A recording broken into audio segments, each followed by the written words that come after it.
Welcome to the Walton Pi. Today we are going to be talking about function composition and going through some worked examples together.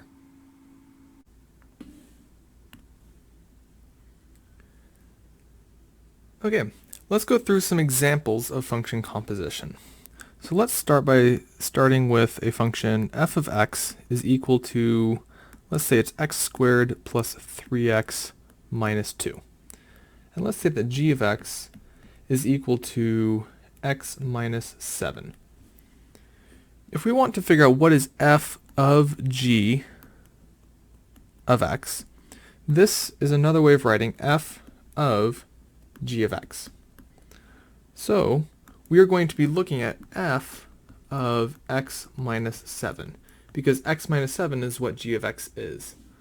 The next thing we're going to do is we are going to replace all of the x's in f of x with x minus 7. So this is going to be x minus 7 squared plus 3 times x minus 7 minus 2. We can then go through and expand that out, so that's going to be x squared minus 14x plus 49 plus 3x minus 21 minus 2. So that's all going to be x squared minus 11x.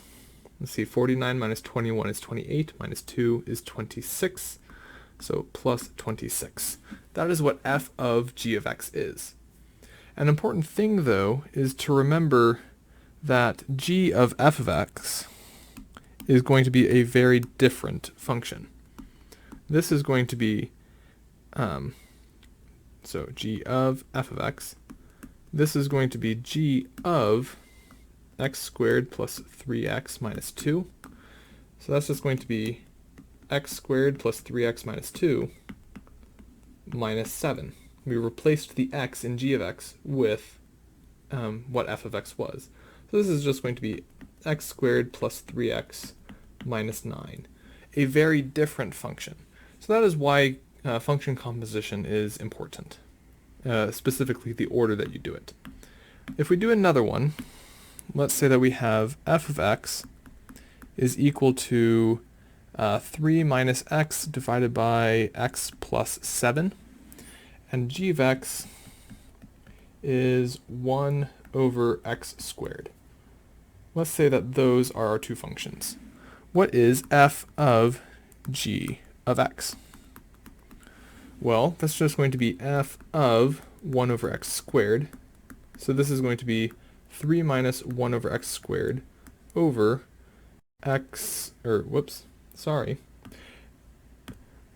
x is replaced with 1 over x squared plus 7. And so that is what it is explicitly, but what we could do is we could also simplify this fraction a little bit. So if we multiply this fraction by x squared over x squared, note that this is a fancy way of writing 1.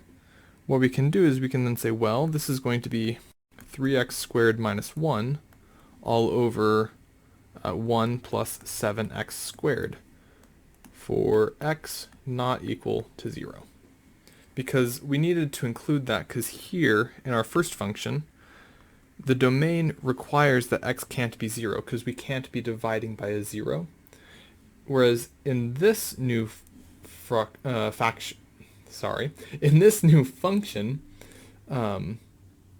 if x is 0, we don't run into any problems. And so that is one of the things that we have to verify, is that we have to keep the correct domain, and so adding this restriction is going to give us the correct answer.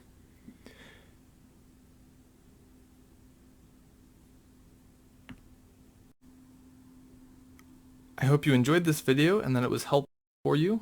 Please check out some of my other videos, and please like and subscribe if you have not already, so I can continue to make these sorts of videos. Have a great day and good luck with the rest of your math.